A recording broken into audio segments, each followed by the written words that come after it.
For those that haven't been as part of our program before, my name is Mark Schmidt. I'm the executive director with the Falmouth Historical Society of the Museums on the Green. All our programs are recorded, so I want to let you know that. A couple things, kind of rules here. I want to thank our sponsors for our series. That's Cape Cod 5. It's First Citizens Federal Credit Union and Martha's Vineyard Savings. I also want to thank Eight Cousins Bookseller. As you know, all copies of all our authors, Eight Cousins has copies of all these books, so we hope you spend some time with them. If you've got a question, at the bottom of your screen, you will see a chat feature there. Type your question in, and we'll read them at the end of the talk. We hope that please mute yourself, so we just have one speaker going. So we don't want to have interference there. And so I think everybody knows the ground rules. I want to thank our speaker tonight, Howard Blum. This is actually, Howard, I don't know if you realize this, but this is your third time to Falmouth, but this is the first time that's you're not really in Falmouth, but you're in Falmouth. For those that have seen Mr. Blum before, he was here for The Last Good Night and In the Enemy's House. Those are great programs. Howard Blum is the author of the New York Times best-selling Edgar Award-winning American Lightning, as well as Wanted, The Gold of Exodus, Gangland, The Floor of Heaven, and most recently the New York Times notable book, In the Enemy's House. He's a contributing editor at Vanity Fair and was a reporter for the New York Times, where he was twice nominated for the Pulitzer Prize for investigative reporting. Would you welcome our guest tonight, Howard Blum? Howard? Thank you. Can you hear me? All good? Yeah, I mean, okay, terrific. Then we can proceed. Just checking. I get nervous here. I'm not used to this. So last year when I was writing Night of the Assassins, remember last year before I would get nervous before a speech, whether or not you'd be able to hear me, before Zoom, before sequestering, when we could all be in a room? Seems like a lot longer than a year ago, but I digress. I won't go there. Last year when I was writing Night of the Assassins, I spent a lot of time reading and thinking about World War II, trying to put myself in the shoes of the people I was reading about. I'd be wondering, would I be able to make the right decisions to protect my family? Would I have the gumption, the courage, the integrity, really, to get through the various dangers that were out there? There I'd be sitting on my hilltop where I am right now. This is my writing room. If you hear noises in the background, those aren't the honking of horns. Those are the croaking of frogs from my pond. They get very noisy come evening. But I'd be there reading and thinking and writing and wishing I could bring to the page the sort of imminent danger, the sort of uncertainty, the great unknown that the people who lived through World War II had to have as part of their daily life. Well, now it's a previously unimagined year later, and all I can say is, be careful what you wish for. Now, I'm not saying that this pandemic that we're living through is the same as fighting a war. There's not another state that wants to conquer us. There's not another nation that wants to take our treasure, that wants to replace our Enlightenment beliefs with a fascistic philosophy. But we are fighting literally for our lives and for the future of our nation.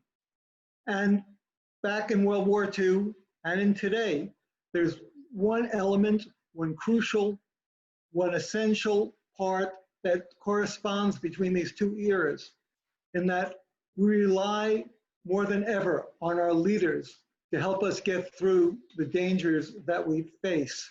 We look to our leaders to show us a way through the problems of today and to lead us into tomorrow, to make sure that we can come from where we are now into a safer and more equitable America. At no point in my lifetime, I believe, have we ever been able to understand how important leadership is to the American people. The story I want to share with you tonight, a true story from World War II, is about when the three Allied leaders, FDR, Churchill, and Stalin, were all put in harm's way. It's a story about a previously unreported plot that Hitler came up with when he realized that what he couldn't win on the battlefield, he could perhaps win with a daring, bold commando mission. The mission? To kill the three Allied leaders, FDR, Churchill, and Stalin, at the Tehran conference. The assassins, a specially trained group of SS men led by the man the Allies called the most dangerous man in Europe. The stakes? Well, nothing less than the future of the world. And one man, Mike Reilly, the 33-year-old head of FDR's Secret Service detail, had to try to thwart this mission. It's a story that has its roots really on something that FDR announced in January 1943 at the end of the Casablanca conference, where he met with Churchill in North Africa. At the last day of the conference, he held a press conference, and on January 27th, 1943, he told the assembled reporters something that took Churchill completely by surprise. FDR announced with great determination, "We are going to fight until the unconditional surrender of Germany, Italy, and Japan." Those two harsh, unforgiving words, unconditional surrender, shook the Nazi hierarchy to the core. Prior to this, many of them, the more realistic of the Nazi leadership, believed that the war had been lost. After the defeat of the German army at Stalingrad, after the Allies' successful invasion of North Africa, now that American planes were coming off the assembly lines, American troops were coming by the battalions into the war, they realized that they could not win on the battlefield. However, they had a very pragmatic endgame strategy. They hoped that they could snatch a stalemate from the jaws of defeat. They hoped they could get a negotiated peace, a peace that would allow Germany to keep its conquered eastern territories, that would allow the Reich to stay in power.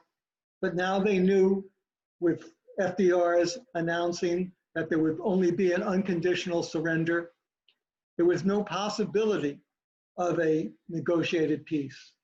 Instead, they would have to answer to Allied courts, to Allied war crime tribunals, and they would have to pay for their crimes against humanity, against civilians, against Jews, and they would most likely have to pay with their lives.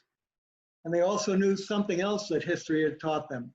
The only other time an unconditional surrender had been offered in a war as an ultimatum was back to Roman times, when Rome gave that ultimatum to Carthage, and Carthage was completely destroyed. This, they realized, would be Germany's fate, unless something could be done. Unless something could be done. So on a July evening in 1943, at the Eden Hotel on Budapester Strasse, two men met in the back room to see if something could be done. Now, the Eden Hotel, the bar area, was usually the site of different sort of intrigues. In the evening, the taxi dancers would come out. These were young boys, teenagers and younger, who would, for a few marks, dance with the war widows, women who were lonely or whose husbands or boyfriends had been sent off to fight. But this evening, there were larger, more momentous intrigues being discussed in the back rooms of the Eden Hotel.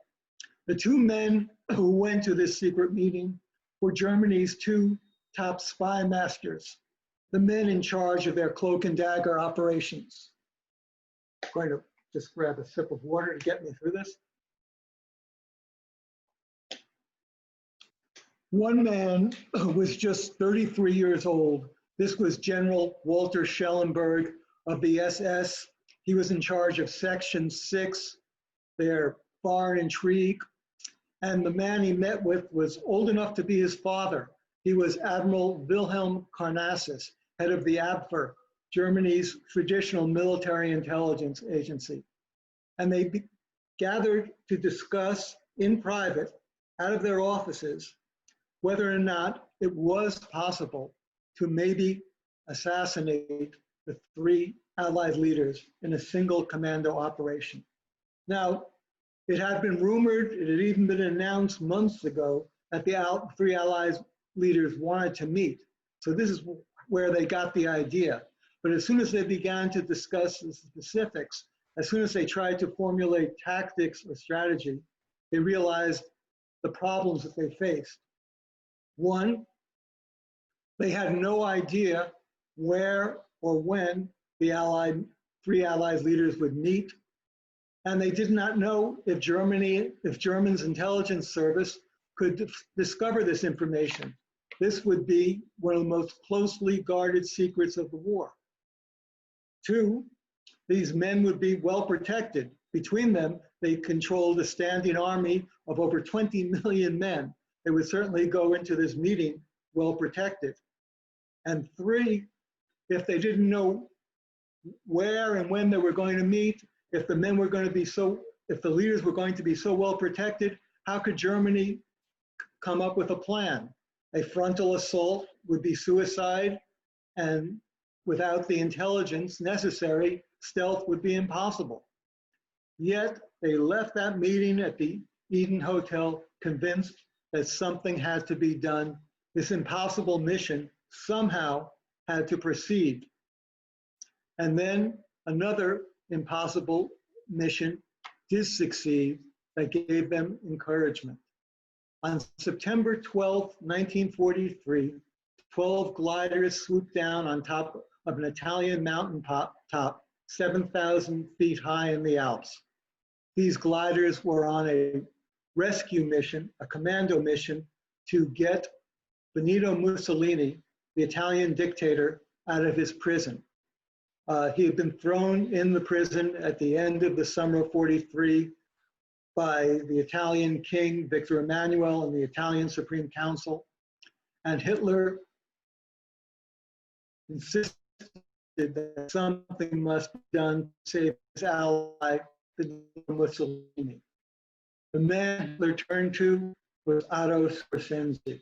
Now, Skorzeny is a fascinating man. He's a ruthless, brutal, yet inventive commando. He's a tried and true Nazi, had a dueling scar that he was very proud of, etched on his cheek. He had been in a great deal of combat, and he now headed the Special Operations Training Center at Orienburg, just outside Sachsenhausen concentration camp, where the SS commandos were trained. And Hitler, as I said, gave him this mission of rescuing Mussolini. And the challenges, the obstacles were daunting. Here, Mussolini was on top of a 7,000-foot mountain. The only way up was a single cable car. Access to this cable car was surrounded by and guarded by a battalion of Italian troops. There was no way you could get up there that way. You couldn't parachute out of the sky because the winds at 7,000 feet would blow the paratroopers off the mountain. You couldn't land a plane because there wasn't a large enough landing field. So Skorzeny came up with this idea of gliders. And on the afternoon of September 12th, 12 of them swooped down out of the sky to the 7,000-foot precipice. 12 of them rather swooped down, 7 crashed, but 5 landed successfully. And Skorzeny scurried out with his men to the building where Mussolini was being held captive. They overcame the Italian troops, and 3 nights later, they met at Hitler's headquarters in East Prussia, the Wolfschanze, and Skorzeny presented Mussolini to Hitler. Hitler was overjoyed. He gave Mussolini a hug. He gave Skorzeny an Iron Cross, promoted him from captain to major, and afterwards he took him aside and he gave him this mission, what was called Operation Long Jump. He made Skorzeny in charge of the German secret commando raid to try to assassinate FDR, Churchill, and Stalin in a single operation. So Scorsese began picking men, training them, selecting weapons, but at the same time, he still did not know where or when or even if this meeting between the Allies would take place. Oddly enough, in the fall of 1943, FDR was in the same predicament. He had been trying for months to get the three Allied leaders to meet together. Churchill was willing, but Stalin was holding off. And the reason that it was so important, FDR believed, for them to meet is they needed to plan D-Day. There was a great deal of debate over when D-Day should take place and where. FDR wanted to cross the English Channel, a direct line that would take them into France and towards Berlin. Churchill, who wanted to preserve European mastery over the Mediterranean and also preserve after the war the British Empire, wanted the troops to go through the soft underbelly of Europe, through Italy and into France. So this meeting had to take place face to face, the first time the three men would ever be together in one room to see if they could work things out. And there had been some proposals where they should meet. FDR first said Fairbanks, Alaska, and Stalin didn't want to go there. Then FDR said, well, how about a ship at sea? We could be off North Africa. And Stalin again disagreed. And then Churchill, rather quixotically, proposed, well, let's set up 3 tents in the desert. He liked the biblical allusion. And Stalin didn't even deign to respond to that suggestion. But now FDR, on the morning of November 3rd, 1943, brought Mike Reilly into the Oval Office to give Mike a mission to find out if this meeting was really going to take place and where. Mike Reilly was the head of FDR's Secret Service detail, and he's really, I guess one could say, the hero of the story that is my book. He became head of the detail at just the age of 31, 2 days after Pearl Harbor.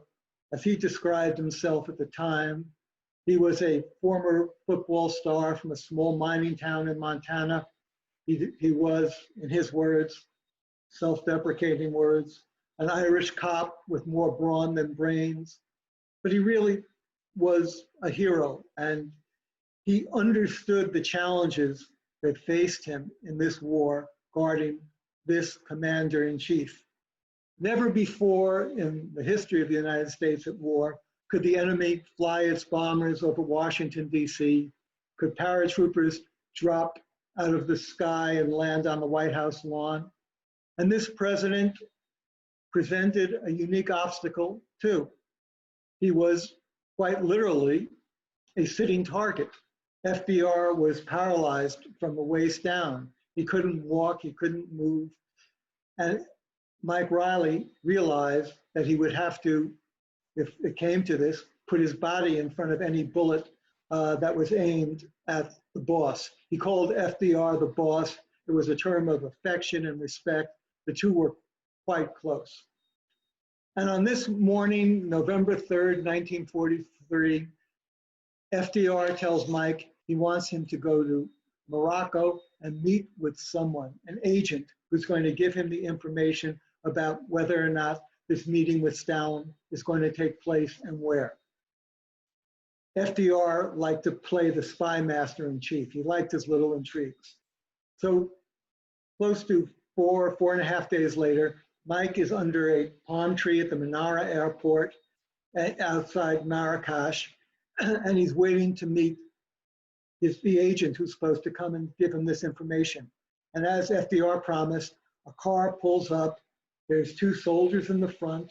The 2 soldiers leave as was instructed. In the back seat is this man who Mike can't quite make out who he is, but the back door will be left open and Mike's supposed to climb in. So Mike walks slowly out of the palm tree, from the cover of the palm tree. He doesn't want to attract attention in case there are any German spies at the airport. He goes to the back door, opens it, sits down, and realizes the man across from him is the Secretary of State, Cordell Hull. Hull has just been in Moscow meeting with Stalin, trying to get details on whether or not a meeting can take place. And Hull immediately announces, I've got it. We're going to go to Tehran. Stalin, Churchill, and FDR are all going to meet in Tehran. And after that, two things happen immediately, Mike realizes. One, he has to go to Tehran and check it out, do a security surveillance of the place, reconnoiter the city. And two, he needs to find a map because he has no idea where Tehran is. He wasn't even sure what country it was in. At the same time as Mike is finding out about where and when the meeting is going to take place, at pretty much that time, the Nazis find out too. They find out from a spy. And this is a rather unique spy. He's a walk-in. This is a walk-in in the intelligence business, is a very reviled figure. He comes to you bearing information unexpectedly, and you don't know why he's arrived. Is he doing this for the money, for patriotism? Is it ego? Does he want to be an actor on the world stage? Or is it something more nefarious? Is he spreading disinformation? Is he going to tell you things the enemy wants you to believe are true but are actually false? Is he leading you on a wild goose chase? So into the British and the German embassy in Ankara, Turkey, comes a man who says he is the valet to the British ambassador in Ankara. And each night when the ambassador goes to sleep, he puts his keys out on the night table. And this man says, I can take these keys and I can open the safe where he keeps his decoded diplomatic cables, and I can bring you these documents and other documents. But I want 20,000 British pounds for it. And 20,000 British pounds is a fortune, close to about $1 million in today's money. And Walter Schellenberg, the German spy master, has to make a decision about this, doesn't know what to do. Then he decides, well, the money won't be a problem because we'll give him counterfeit British pounds. And he has the Section 6 counterfeiters make up 20,000 British pounds. And so they make the deal with this walk-in spy. And the information he delivers is, as Schellenberg writes in his memoirs, quite breathtaking.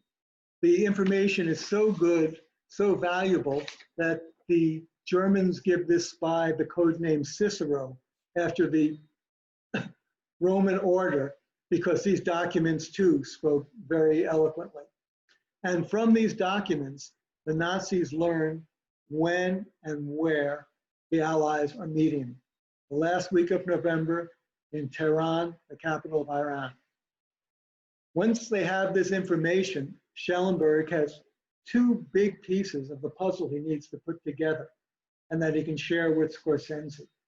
But even more than that, Tehran is a perfect place for the Nazis. Since the beginning of the war, the Nazis have been running intelligence operations in Tehran. They have safe houses, they have assets, they have communication equipment, they have ties to the tribes on the outlying areas of the city. And even more than that, over the past 3 months, the Germans, from a secret air base in Crimea, have been sending planes with paratroopers into Iran to sabotage Allied Lend-Lease shipments that are making their way to Russia. And more fortuitous than even that, the man in charge of these parachute insertion sabotage missions is none other than Otto Scorsese, the very man who Hitler has picked to lead Operation Long Jump. The Germans can't believe this. They feel as if the operational gods have smiled on Germany and that this impossible mission is now perhaps possible. Mike, meanwhile, has arrived in Tehran, and he lands at the airport outside the city, and the airport is controlled by Russians, and he's immediately wary. He sees Russians marching around with submachine guns, and as he later says, The Russians were our allies, but that's not the same thing as friends. And he was quite reluctant to put FDR in their midst, surrounded by armed Russian soldiers. Then he goes to visit the American legation, where FDR will be staying. And it's on the outskirts of the city, surrounded by a high wall. And this gives Mike some comfort. He figures he can put a battalion of troops around it. The boss will be well protected. Then he drives to the British and Russian embassies. And they're close to 5 miles across town in a large park, surrounded by a wall with ornamental pools and gardens and large buildings. But it's this 5-mile ride that FDR will have to take every day that fills Mike with fear. He can imagine snipers on rooftops, in windows, or in the crowds. And he's quite concerned about FDR having to make this journey. And as he explores the city, something else strikes him. It's something that we can identify with today, because Tehran is a hot zone. Typhoid is raging through the city. The side of the main thoroughfares are filled with water canals, where water is there for the drinking. But into these water canals, the Iranians also dump their refuse. So again, it's a raging typhoid zone. And Mike is concerned about FDR, who already has a weakened immune system, being exposed to this disease.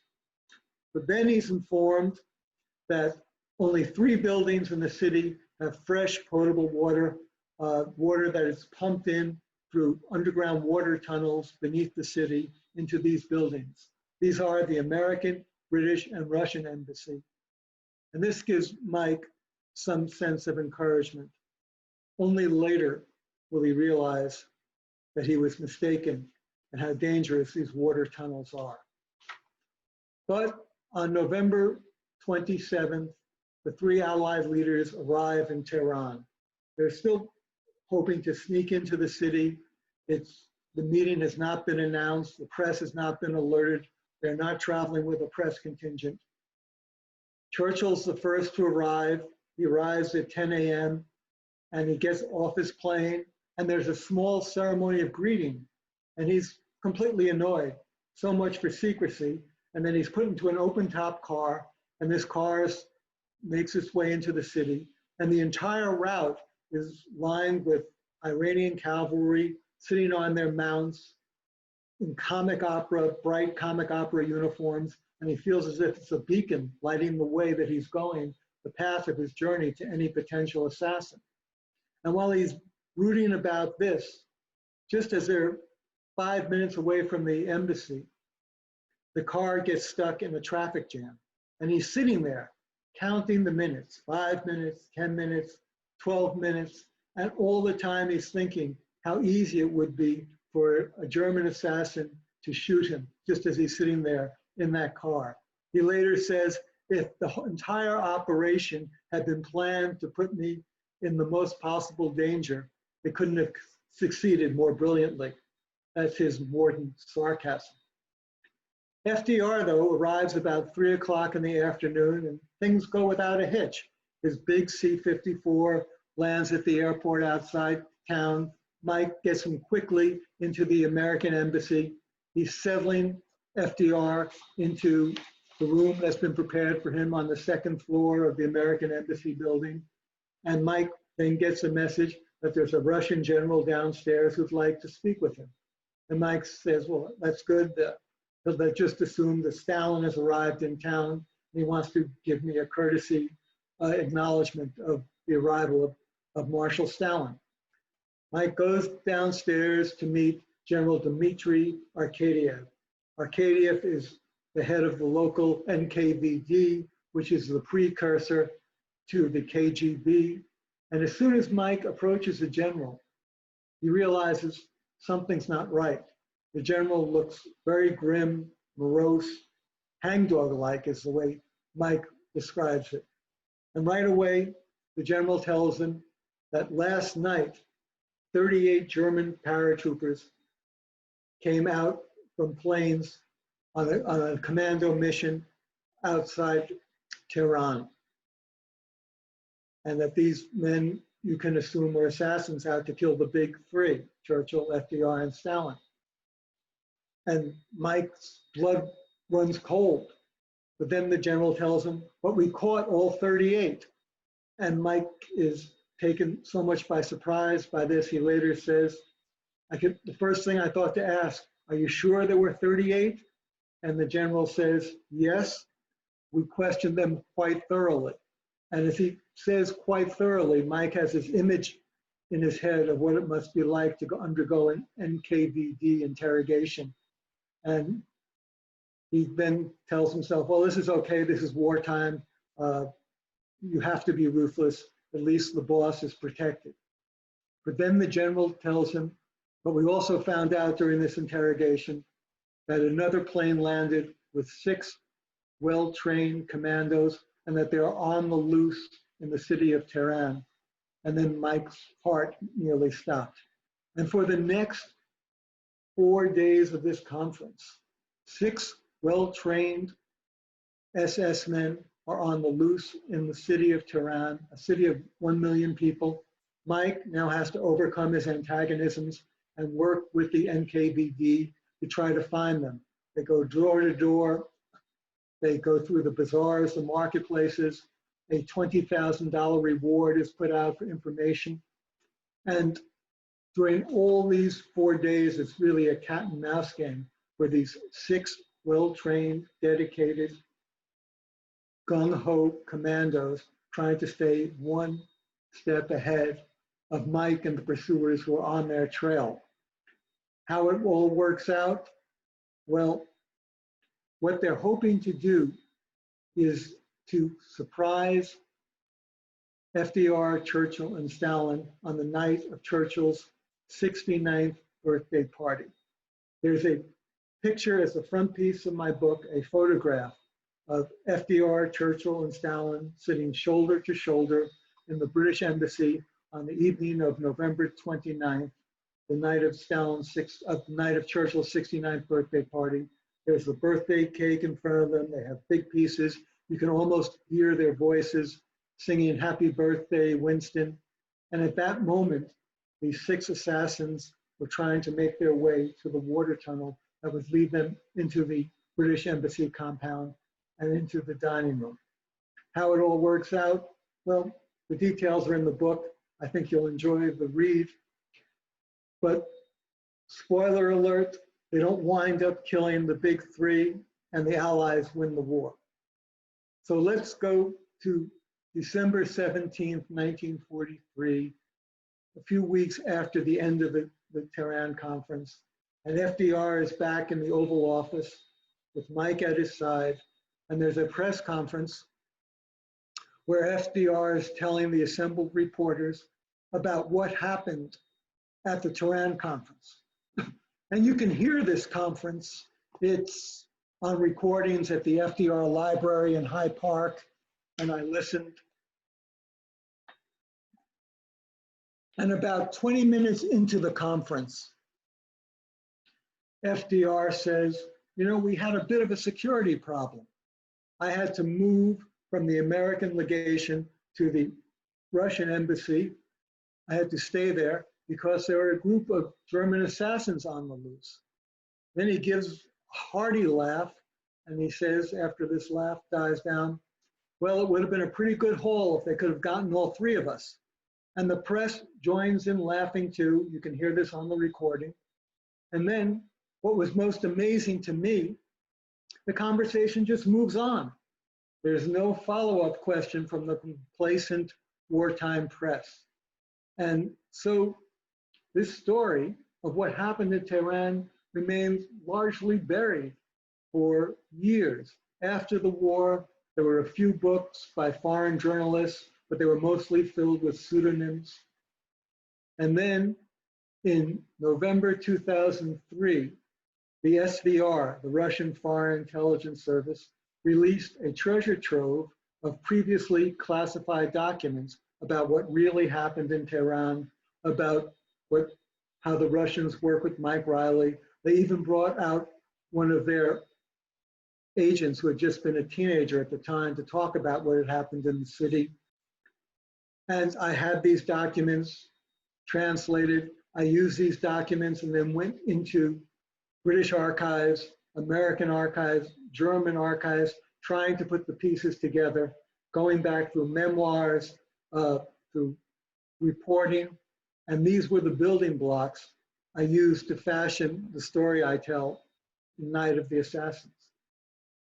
And in conclusion, let me go back to where I began this talk. I started talking about leadership. And as I said, today we can see how leadership or the lack of leadership can be so important or so damning to the future of this nation. And we've also lived through a time when we can see how life can change unexpectedly, how life can change just like that. And so I think we can understand with a chilling sense of immediacy and comprehension all that hung in the balance while the 3 Allied leaders were singing happy birthday and 6 well-trained assassins were trying to make their way into a water tunnel and go off on a mission that would change history. Thank you. And I'll answer any questions that you might have. Thank you, Howard. First and foremost, yes, I have my copy of the book. I couldn't put it down. Thank you. I got a couple of questions. First of all, I wanted to compliment you, and I'm going to tell the audience a couple of things about this book, which I found fascinating. I thought you did an outstanding job of explaining just how difficult it was for somebody like a Mike Reilly and the basic wherefores and what-tos of transporting a president from Washington, D.C. to Iran in 1943, something that we almost take for granted now, you know, that the president gets on Air Force One and he goes from point A to point B. Well, it wasn't quite that simple back in 1943, let alone that there's a war going on. The tentacles of the NKVD, and I think you also did a great job of talking about the backstory of some of the personalities in the Nazis. You know, you mentioned about Walter Schellenberg, who's after Wilhelm Canaris's job. You know that there's backstories to these Nazis too. So they're inside the larger story. There's some other backstories. But I want you to tell the audience some of how you start your book. You actually explain why the Germans have such a hold in Iran. I mean, the name Iran has something to do with the Germans. Explain that. Well, Germany had considered an alliance with Iran early in the war. They saw it as their way to get oil and their pathway to India. And in the Shah, they had a very obliging prince, ruler, potentate who they could work with. Iran comes from Aryan. The swastika is an ancient Iranian Zoroaster symbol. There were great ties. They called Hitler Shah. They sent colonists there, and there was a little Germany set up in Iran. It was a perfect breeding ground for spies.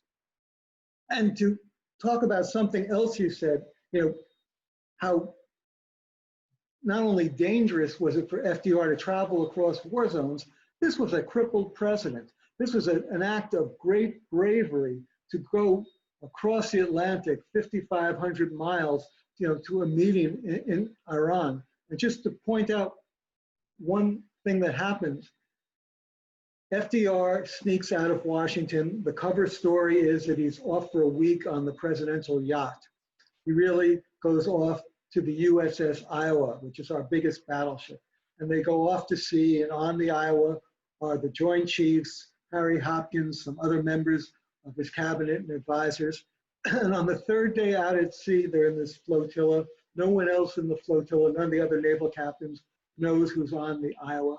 The captain of the Iowa says he wants to demonstrate his ship's prowess, and they're going to launch weather balloons, and their artillery will shoot them down.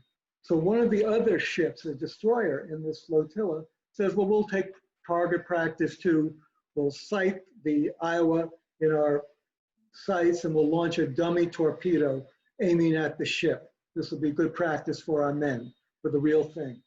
So they launched this dummy torpedo at the Iowa, not knowing that the president, the commander-in-chief, is on board with his staff and the Joint Chiefs of Staff.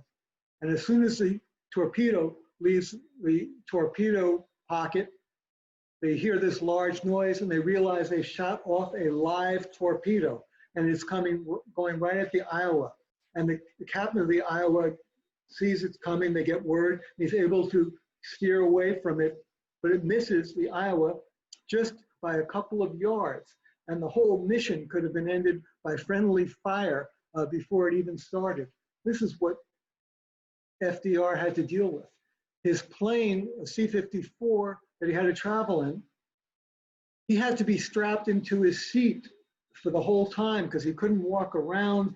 The window was, he couldn't see out of it. A new plane had to be built for him. They couldn't even have, he had to enter the plane, be carried in. He wanted an elevator where his chair could be raised up, but he wanted the elevator had to be disguised so that different Nazi spies at any airport wouldn't see that this was the president's plane.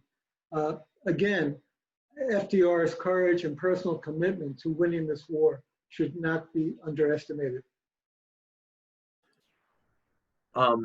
Quick reminder for people, if they've got a question, to type it in the chat feature down below. How did you become aware of this originally? What made you cognizant of it, and how long did it take you to research it?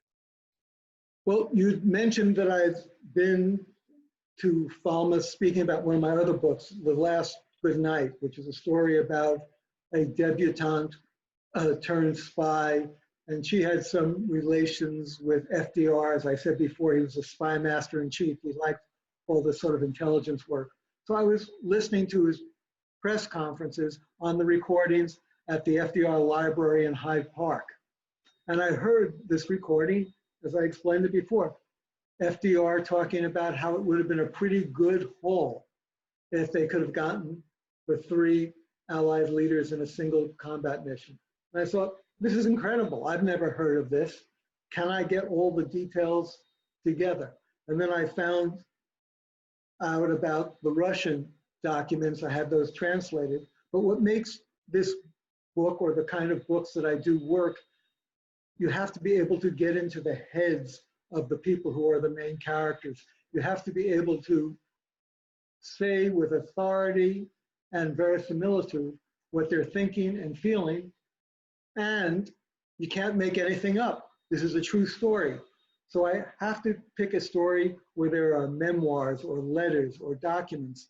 When we talk about Schellenberg, he's a great character because he wrote his memoir. Mike Reilly wrote his memoir too. Canarsis wrote his memoir. Scorsese wrote his memoir. They're all there for me to draw on. Of course, Churchill wrote 5 volumes of his memoirs for me to put all the pieces together. You clearly have fondness for Mike Reilly in this book. You definitely can. I feel you like him as you're writing about it. Were there other people that you really, I don't know, grew a fondness for, and were there people that you didn't like as you were writing about him? I grew particularly fond of FDR. I hadn't realized his great personal courage. You know, it's easy to stand on a podium and say you have nothing to fear but fear itself. But here he is, time after time, for the greater good, putting himself in harm's way. Can you imagine how debilitating it is to go nearly 6,000 miles across the world when you can't even walk, and yet to be committed to doing this, to committed to making this all happening, and also having the integrity of vision for the Allied invasion and forcing it to happen in the most successful way. When going through this book, going through some of the different enterprises, it really struck me that even though we obviously know the ending, that they don't get assassinated, it does read like a spy novel, like an Ian Fleming book. I guess it shows the limits of humans, because these six commandos do get close. They don't get successful, but they do get close. And it really struck me how